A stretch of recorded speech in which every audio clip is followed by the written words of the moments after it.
Hello friends, स्वागत है आप सभी का मेरे चैनल शायना गोयल पर। सो फ्रेंड्स, आई होप आप सभी फिट एंड फाइन होंगे, हेल्दी होंगे। सो कंटिन्यू करेंगे हम अपने एंट्रेंस एग्ज़ाम की प्रिपरेशन को। आज टीचिंग पोटेंशियल का अनदर टॉपिक, नेक्स्ट चैप्टर हम डिस्कस करेंगे, दैट इज़ चैप्टर 8। और जो चैप्टर 8 ये हम डिस्कस करने वाले हैं, this is based on examination, evaluation and assessment. Most important, ठीक है, चाहे आप बीएड एंट्रेंस का एग्ज़ाम दे रहे हो, बीएड कोर्स कर रहे हो, या फिर उसके बाद सीटेट, पीएसटेट या किसी भी स्टेट के एग्ज़ाम दे रहे हो, ये जो चैप्टर हम डिस्कस करने वाले हैं ये सभी के लिए बहुत ज़्यादा इम्पॉर्टेंट है। ठीक है जी। सो वीडियो को कंप्लीट देखिएगा, ध्यान से समझिए। जो भी पॉइंट्स मैं बीच बीच में आप लोगों को समझाती हूँ, क्योंकि जब आप बीएड करेंगे ना तब आपको यही चीज़ें याद आएंगी कि ये चीज़ें हमें पहले, है ना, शायना मैम ने बताई हुई हैं, तो ये चीज़ें हमें अब हेल्प कर रही हैं। सिर्फ एंट्रेंस एग्ज़ाम के लिए नहीं, बीएड के लिए भी आपको ये सारी चीज़ें बहुत हेल्प करेंगी। So before I start with the session, अगर आपने चैनल को अभी तक सब्सक्राइब नहीं किया तो what are you waiting for, इसे अभी सब्सक्राइब कर ले और क्लिक कर दे बेल आइकन पर, ताकि मेरे आने वाली वीडियोस की नोटिफिकेशन आपको मिलती रहे। सो स्टार्ट करते हैं क्वेश्चन 1 के साथ। How will you know the progress of your students. अब देखो, क्लास में टीचर्स पढ़ाते हैं, लेकिन उनको कैसे पता लगेगा कि बच्चे आपकी चीज़ को फॉलो कर पा रहे हैं या नहीं कर पा रहे हैं। वो उनका कुछ टेस्ट लेंगे, कोई असेसमेंट होगी, ठीक है, कोई एग्जामिनेशन होगा, बच्चों के रिपोर्ट कार्ड्स बनेंगे, उनकी प्रोग्रेस देखी जाएगी। तो आप किस तरह से बच्चों की प्रोग्रेस को चेक करेंगे? बाय गिविंग एग्जामिनेशन, ठीक है, उनका टेस्ट लेकर। कोई और चीज़ इसके लिए हेल्प नहीं कर सकती, चाहे वो ओरल टेस्ट है, वो डिपेंड करता है एग्ज़ाम आप किस टाइप का लेना चाहते हैं। ठीक है, ओरल, रिटन, क्विज़, एमसीक्यूज़, जो भी टाइप्स होती हैं, वेरियस इसमें होती हैं, तो एग्ज़ाम लेकर ही बच्चों की प्रोग्रेस को जज किया जा सकता है। Why is a syllabus needed in school. Syllabus की क्यों ज़रूरत है स्कूल में? School working runs on a decided pattern. अब देखो, हर एक कोर्स करते हो, आपको कोई भी इंस्टीट्यूशन में आप जाते हो, हर चीज़ का एक गोल होता है, एक ऑब्जेक्टिव होता है। लाइक अब आपने बीएड करनी है ना, बीएड करोगी तो इसका भी एक ऑब्जेक्टिव है, एक गोल है, उसके लिए आपको एक स्पेसिफाइड सिलेबस पढ़ना पड़ेगा। अभी चलो एंट्रेंस एग्ज़ाम की बात कर लो, एंट्रेंस एग्ज़ाम की प्रिपरेशन कर रहे हो, इसका भी एक स्पेसिफाइड सिलेबस है कि इसमें से आपको कंटेंट आएगा। वरना नॉलेज तो समुंदर से भी ज़्यादा, हम कह सकते हैं कि समुद्र जितना गहरा है, जितना आप पढ़ते जाओ उतना थोड़ा है, इतना ज़्यादा कुछ है स्टडी करने को, समझने को, सीखने को। ठीक है, सो सिलेबस क्यों ज़रूरी है स्कूल के लिए? ताकि, क्योंकि स्कूल एक तो डिसाइडेड पैटर्न पर रन करता है। Control over teaching in class is possible. अब टीचर्स कॉन्सेप्ट को समझाते समझाते इतना डिटेल में चले जाएं, लेकिन वो बच्चों के लेवल का नहीं, फिर क्या यूज़ उस चीज़ का? डिफ़िकल्टी लेवल देखनी होती है, बच्चों की एज के अकॉर्डिंग उनको क्या कंटेंट पढ़ाया जाना चाहिए, सारी चीज़ें इस पे मैटर करती हैं। Teacher does everything properly after class. ठीक है, बिल्कुल सही, यानी कि सारे के सारे पॉइंट्स ये करेक्ट है। हमारी ऑप्शन डी यहाँ पे क्या बनती है? Correct answer. Next, what is kept in mind mainly while preparing a syllabus. अब सिलेबस को प्रिपेयर करते वक्त क्या चीज़ें ध्यान में रखी जानी चाहिए? Purposes of education. हम सिलेबस बना रहे हैं किसी कोर्स का, तो एजुकेशन, उसका पर्पज़ क्या है? ठीक है, सिलेबस फॉर क्लास 7 बना रहे हैं, समझ लो, तो उस क्लास का पर्पज़ क्या है? ठीक है, पहले तो एजुकेशन का मेन एम क्या है? To develop the child completely, overall personality development उसकी करनी। तो उसी अकॉर्डिंग जो है सिलेबस बनाया जाता है कि क्लास 7 के बच्चों की एज क्या होगी? करीबन 12 साल होगी, है ना, 12-13 साल की होगी। तो उस एज के बच्चे किस तरह के कॉन्सेप्ट को ग्रैस्प कर सकते हैं, यानी कि समझ सकते हैं या फिर उनको डील कर सकते हैं, वो ही सिलेबस बनाया जाएगा। Next is question 4। Syllabus is for children not the children are for. हम कहते हैं ना कि ये जो फ़ोन है या फिर ये मीडिया है, ये चीज़ें हमारे लिए हैं, हम इनके लिए नहीं है। लेकिन आज का टाइम कुछ और हो गया, हम इन चीज़ों के गुलाम बन गया है ना। 2-2, 3-3 आवाज़ें हमारे मम्मा हमको लगाते रहते हैं, लेकिन हम फ़ोन के अंदर घुसे पड़े होते हैं, शॉर्ट्स को स्क्रॉल करते जाते हैं, और हमारा आधा घंटा कहाँ पे वेस्ट होता है हमें पता भी नहीं लगता। उसी तरह से कहा गया कि सिलेबस बच्चों के लिए है, बच्चों के लिए, बच्चे सिलेबस के लिए नहीं है। ठीक है, इसका not the children are for, syllabus वही चीज़ जो हम डिस्कस कर रहे हैं, कंप्लीट ही करना था इस लाइन को। What a teacher gains from syllabus. अब टीचर का क्या बेनिफिट है सिलेबस से? टीचर्स नो व्हाट ही और शी हैज़ टू टीच। अब टीचर के पास तो बहुत सारी नॉलेज होती है देने को, है ना। ऐसे तो नहीं कि अगर 6th क्लास को टीचर पढ़ा रहे हैं तो सिर्फ उसी क्लास को पढ़ा रहे होंगे, 7 को भी पढ़ा रहे होते हैं, वो 8th को भी पढ़ा रहे होते हैं, उनको तो बहुत कुछ आता है। लेकिन उस चीज़ को लिमिट करना, कोई बैरियर लगाने, यहाँ से आपने स्टार्ट करना है, यहाँ पे आपने एंड कर देना है, इतना कंटेंट पढ़ाना है, तो वो चीज़ टीचर को पता होती है, मैंने क्या पढ़ाना है, कितने टाइम में वो चीज़ कंप्लीट करवानी है। Who should be given examining responsibility. अब जो एग्जामिनेशन की रिस्पॉन्सिबिलिटी है ये किसके पास होनी चाहिए? बोर्ड एंड स्कूल बोथ, वरना कहीं ना कहीं तो पार्शियलिटी हो जाती है ना, तो बोर्ड के पास तो डेफिनेटली होनी चाहिए। Next is question 7। Casual examinations are useful because they properly evaluate the knowledge of a student. Next, in your opinion, should student be allowed to use any means to pass the examination? क्या लगता है आपको? बिल्कुल भी नहीं कोई तरीका अपनाया जाना चाहिए, बच्चा अपने बलबूते पर एग्जामिनेशन पास करे। आप अगर कोई ऑप्शन देना चाहते हैं तो आप स्टडी मटेरियल में दीजिए, बच्चे को रिसोर्सेज प्रोवाइड कीजिए, लेकिन निष्पक्ष होना चाहिए एग्जामिनेशन का सिस्टम। और कोई चीज़ नहीं देखी जानी चाहिए कि हम कहते हैं कि भैया उसके इतने मार्क्स आ जाएंगे, चलो वो इस जगह से बिलोंग करता है या कुछ भी लाइक दैट, ठीक है। तो वो चीज़, पार्शियलिटी बिल्कुल भी नहीं होनी चाहिए, बायस नहीं होना चाहिए। आप रिसोर्सेज प्रोवाइड करो, लेकिन दिमाग तो सभी का सेम है ना, दिमाग तो जितना बच्चे ने पढ़ा है उस अकॉर्डिंग है। सो कोई भी इसमें मीन्स नहीं देना चाहिए एग्जामिनेशन को पास करने के लिए। Can students progress B judged by only exam. क्या बच्चों की प्रोग्रेस को सिर्फ एग्ज़ाम से हम जज कर सकते हैं? बिल्कुल नहीं कर सकते। कोई बच्चे ओरल में अच्छे होते हैं, किसी को लिखने में प्रॉब्लम है तो वो ओरली आंसर कर सकते हैं। कोई बच्चे प्रैक्टिकल में बहुत ज़्यादा अच्छे होते हैं, है ना, उनको थ्योरेटिकल पोर्शन नहीं आता, लेकिन वो कहते हैं प्रैक्टिकल हमसे ज़्यादा एक्सपर्ट कोई नहीं है। सो इट मीन्स कि हम सिर्फ एग्ज़ाम के थ्रू बच्चों की प्रोग्रेस को जज नहीं कर सकते। बहुत सारे फैक्टर्स होते हैं जिनको हम देखते हैं, ठीक है। जैसे चेक बॉक्सेस होते हैं ना, रेटिंग स्केल होता है, इस पर चेक बॉक्सेस होते हैं कि क्या इस बच्चे ने रिटन में किस तरह से परफॉर्म किया है, ओरल में किस तरह से परफॉर्म किया है, एक्स्ट्रा एक्टिविटीज़ में किस तरह से परफॉर्म किया है, इसमें है टिक है, क्रॉस है, टिक है, बहुत सारी चीज़ें होती हैं ऐसी। आगे बीएड में डिटेल में पढ़ने वाले हो ये सारी चीज़ें। नेक्स्ट सिस्टम इन्वॉल्व्स, हमने पिछली वीडियो में भी करा था ये। System involves steps. What is the weakest link in our system of education. हमारे एजुकेशन सिस्टम का सबसे वीकेस्ट लिंक क्या है? Examination system. हम कहते हैं कि बच्चों की ओवरऑल डेवलपमेंट हो, वेरियस फैक्टर से उनको जज किया जाए, लेकिन मेन आज भी क्या है? रिटन एग्जामिनेशन ही मेन है। In an exam teacher should keep roaming in lens, क्योंकि बच्चे इधर उधर बहुत एक्सपर्ट होते हैं ताक झांक करने में, है ना, आंसर शीट्स तक फॉरवर्ड हो जाती हैं। तो टीचर्स को बैठ के अपना फ़ोन नहीं देखना चाहिए या फिर बैठे नहीं रहना चाहिए। She should keep roaming here and there, ठीक है। डिफरेंट जैसे 4 लाइनें बनी हुई हैं तो उनके बीच में जगह होती है, वहाँ पे टीचर को रोम करते रहना चाहिए, ताकि हर बच्चे को पता हो कि मैंने जो आता है वही लिखना है, इधर उधर से देखेंगे तो बस पकड़े जाएंगे। If you are male teacher and a girl is suspected of having slips in the exam, what should be done. अब मेल टीचर हैं लेकिन उनको ये पता है कि एक लड़की स्लिप्स लेकर आई है एग्ज़ाम में, कहाँ छुपाई है, किस तरह से छुपाई है, उनको नहीं पता, वही उन्होंने डिटेक्ट करना है, तो वो क्या करेंगे? इसमें ask female teacher to search. अब देखो, अगर पुलिस केस भी कोई होता है ना, तो वहाँ पे भी हम कहते हैं फीमेल्स का ये राइट है कि आप फीमेल पुलिस को लेकर आओ, then you can take us away, ठीक है। तो इस अकॉर्डिंग ये कंसेप्ट को आप समझ सकते हैं। The best way to stop the use of unfair means in the examination is that the examinees should be strictly watched. अब जो एग्जामिनीज हैं वो भी थोड़ी लीनियंसी हो सकती है, पार्शियलिटी हो सकती है। जो बच्चे हमारे पास ट्यूशन पे आते हैं, है ना, हम उनको अच्छे मार्क्स दे देंगे, दूसरों को कम देंगे। तो हर तरह की चीज़ पर एक चेक होना चाहिए। हम कहते हैं सिस्टम को भी चेक करने के लिए कोई और सिस्टम होना चाहिए। How to check copying in exams. अब एग्ज़ाम्स में जो बच्चे एक दूसरे को देख के कॉपी कर लेते हैं, उस चीज़ को किस तरह से चेक होना चाहिए? By evaluating the papers on the basis of objective based question paper.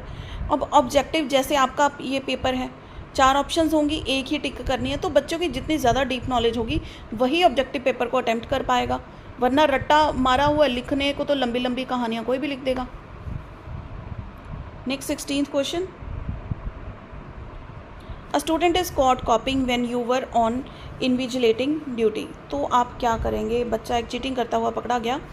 Carry out the orders of the school principal, जो वहाँ का रूल एंड रेगुलेशंस है उस चीज़ को फॉलो करेंगे। The basic requirement for feedback is, feedback का क्या होता है? सबसे पहले अगर कोई चीज़ पढ़ा रहे हैं, लाइक मैं आपको ये कॉन्सेप्ट्स, ये वीडियोस मैं आप लोगों के लिए कंडक्ट कर रही हूँ, है ना, तो मैं आपसे फीडबैक लूँ कि बच्चों आपको ये कैसी लग रही है, कहीं पे आपको प्रॉब्लम है, वो फीडबैक से मुझे पता लगेगा कि मैंने कैसे पढ़ाया है। जैसे आप लोगों के जो कमेंट्स आते हैं वो मेरे लिए क्या है, फीडबैक है क्लासेस के रिलेटेड, ठीक है। जो क्वेरीज हैं अदर देन दिस वो चीज़ें और हैं, लेकिन क्लास के रिलेटेड जो आपका फीडबैक है वो मुझे बताता है कि टीचिंग कैसी हुई है। टीचिंग में अगर कोई डाउट्स रहे हैं तो उसको मैं नेक्स्ट क्लास में क्लियर कर दूँ, ठीक है। तो इसलिए फीडबैक सबसे पहले तो ज़रूरी है। अब इसकी बेसिक रिक्वायरमेंट क्या है? Evaluating outcomes in terms of objective. जो ऑब्जेक्टिव है कि मैंने आपको ये कंसेप्ट सारा समझाना है, मेरा ये ऑब्जेक्टिव फुलफिल हुआ या नहीं हुआ, ये हमें फीडबैक से पता लगता है। Pass percentage of pupils depend on effective teaching. अगर इफ़ेक्टिव टीचिंग होगी तो इफ़ेक्टिव लर्निंग भी होगी, नेचुरली तो इफ़ेक्टिव मार्क्स भी आ जाएंगे बच्चों के, ठीक है जी। नेक्स्ट देखते हैं हम question number 19। The main cause of decline of results is. अब बच्चों के जो रिजल्ट्स आते हैं वो कम रह जाते हैं क्योंकि इम्प्रॉपर टीचर प्यूपिल रेशो। अब देखो जो NEP कहती है 30 बच्चों पर एक टीचर, 30:1 की रेशो होनी चाहिए। अगर 30 से ज़्यादा बच्चे एक क्लास में हैं तो उसकी रेशो 36 है सपोज़, फिर भी 36:2 की रेशो हो। अगर क्लास में 30 बच्चे हैं ना, 30 बच्चों को एक टीचर देख सकते हैं, लेकिन अगर बच्चे उसमें उससे ज़्यादा हैं तो 2 टीचर्स क्लास में होनी चाहिए। अब इतने सारे बच्चे एक क्लास में एक ही टीचर कैसे हैंडल करेंगे? बहुत से स्कूल्स ऐसे हैं अभी भी जो इस चीज़ को फॉलो नहीं करते हैं। 50-50 बच्चे हैं ना एक क्लास में और एक ही टीचर है। कितने सेक्शंस को वो देखते हैं, एक एक बच्चे को पर्सनली क्या वो उनकी प्रॉब्लम्स को रिजॉल्व कर पाएंगे? नहीं कर पाएंगे, ठीक है। सो इम्प्रॉपर टीचर प्यूपिल रेशो इसका कारण है। If a student secures 2 marks less than the pass marks, what should be done? अगर 2 नंबर ही कमाया बच्चे के, ठीक है, तो आप क्या करेंगे? Give 2 marks, again check the paper, deduct 2 more marks, या फिर प्रेजेंट इट एज सच। तो आप क्या करेंगे? ऑप्शन बी इसमें सही रहेगा कि आप पेपर को दोबारा चेक करने की कोशिश करेंगे कि अगर आपने कहीं से थोड़ी सी स्ट्रिक्ट मार्किंग की है वहाँ से आप लूज़ मार्किंग कर दें। ये नहीं है कि गलत आंसर को सही बना दें, this is not being honest towards your profession, ठीक है। तो जहाँ पे लीनियंसी दिखाई है, सॉरी स्ट्रिक्टनेस दिखाई है, वहाँ से थोड़े आधा नंबर करके आप बढ़ा सकते हैं। कहीं पे आपने स्ट्रिक्टली मार्क्स काट दिए है ना, राइटिंग के लिए काट दिए, तो वहाँ पे आप थोड़ा सा ये चीज़ को लूप होल्स होते हैं जो आप दे सकते हैं बच्चे को ताकि वो पास हो सके। इवैल्यूएशन शुड बी, इवैल्यूएशन किस तरह की होनी चाहिए? ऑब्जेक्टिव सबसे बेस्ट होती है, ठीक है। Bad handwriting answer sheet should be read carefully to do justice. अब किसी बच्चे की राइटिंग अच्छी नहीं हो सकती लेकिन वो ओरल में अच्छा हो सकता है। हर बच्चा हर आस्पेक्ट में परफेक्ट नहीं हो सकता, ठीक है। तो उसकी आंसर शीट को ध्यान से पढ़ा जाना चाहिए। कई बच्चे थोड़े चालाक भी होते हैं ना, कुछ उल्टा पुल्टा लिखना है तो गंदी हैंडराइटिंग में लिख देंगे कि टीचर ऐसे ही लेंथ देखकर चेक कर देंगे।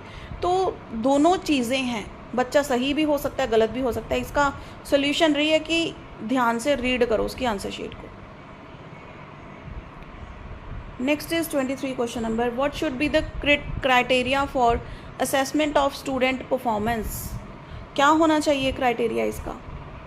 Problem solving ability, factual knowledge, understanding of concepts. अब ये तीनों के तीनों ही इंपॉर्टेंट हैं।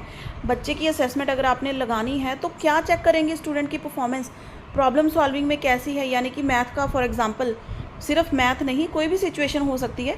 मैं मैथ की एग्जांपल ले रही हूँ, मैथ का आपको रैंडमली कोई क्वेश्चन दे दिया, बच्चा कितने तरीके से उसको सॉल्व कर पा रहा है। फैक्चुअल नॉलेज यानी कि फैक्ट्स के बारे में आपको कितनी नॉलेज है।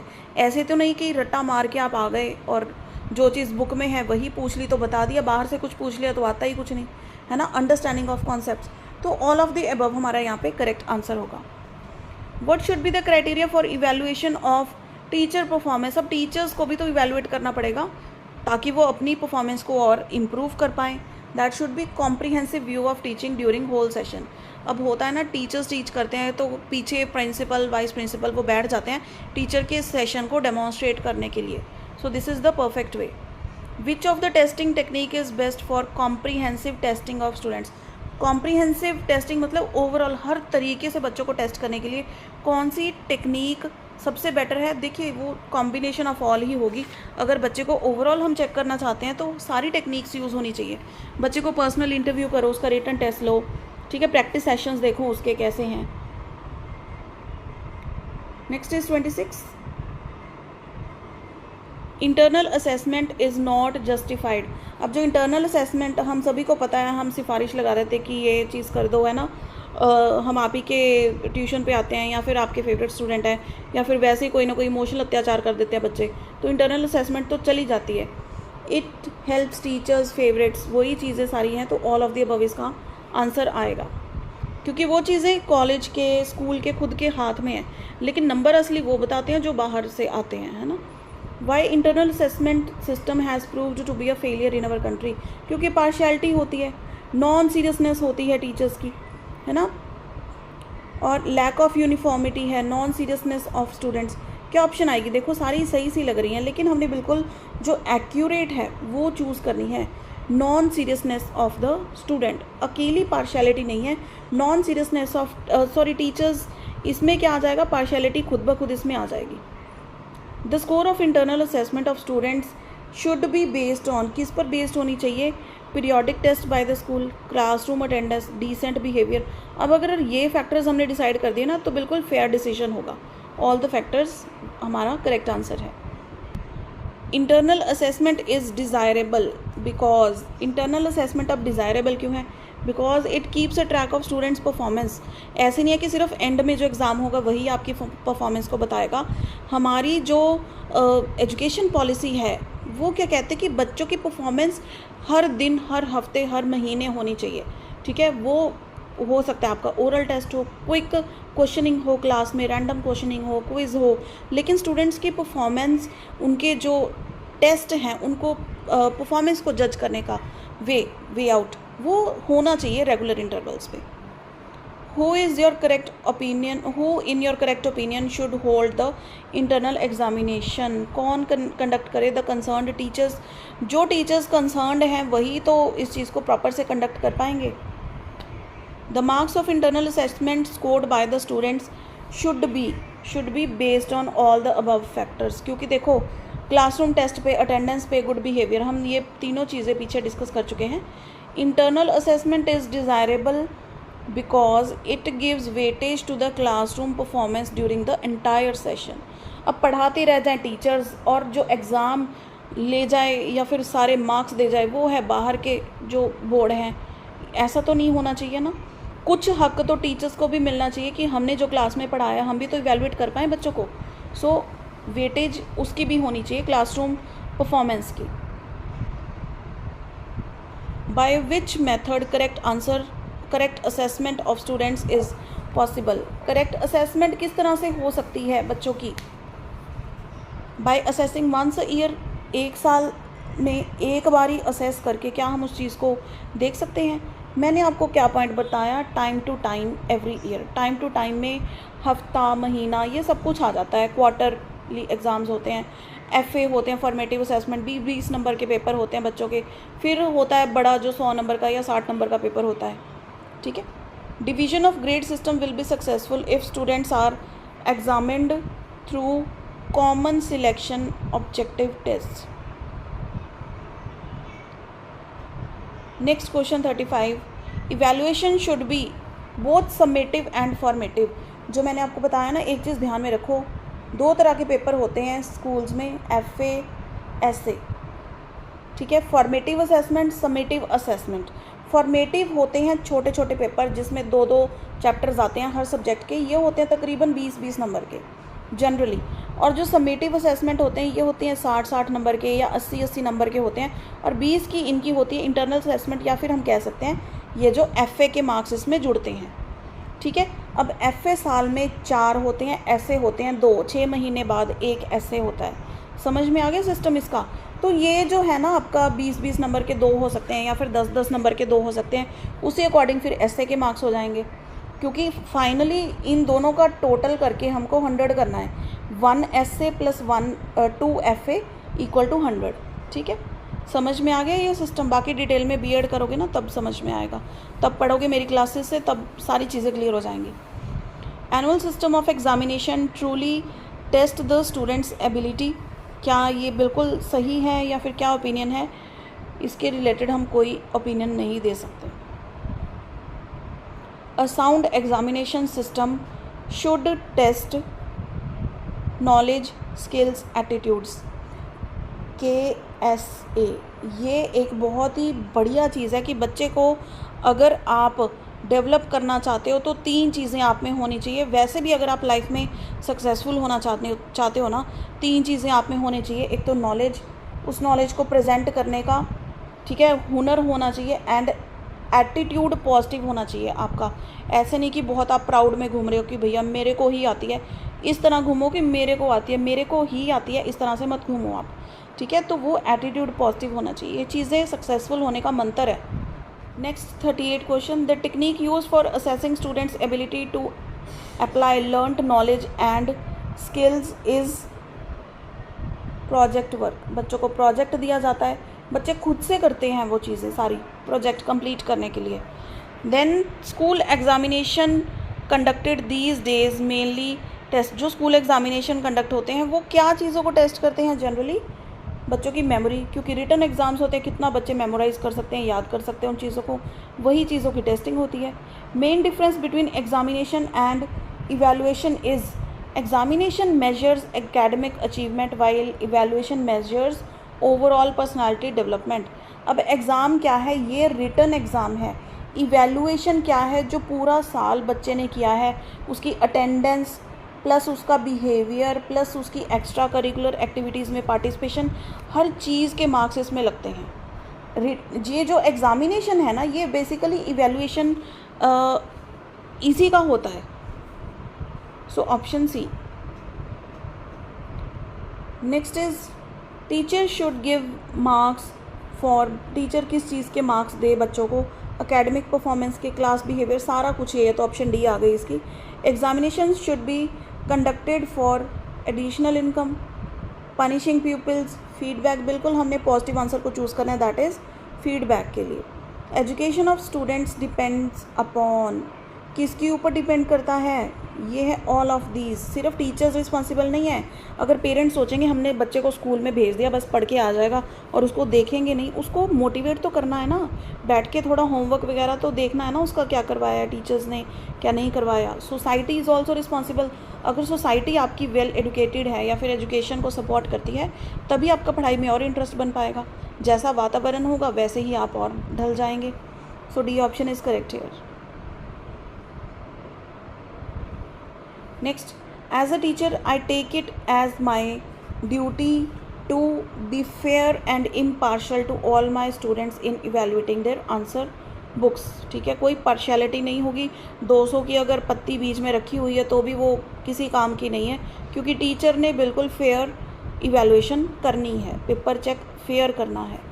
If a student misbehaves in the examination, as a teacher आप क्या करेंगे? अगर बच्चा मिसबिहेव कर रहा है, I shall not harm him in his examination award. ठीक है, तो एग्जामिनेशन में अगर वो मिसबिहेव कर रहा है तो उसका लॉस नहीं करेंगे उसके पेपर में, उसके मार्क्स कम करके या फिर कुछ भी इस तरह का करके। ठीक है जी।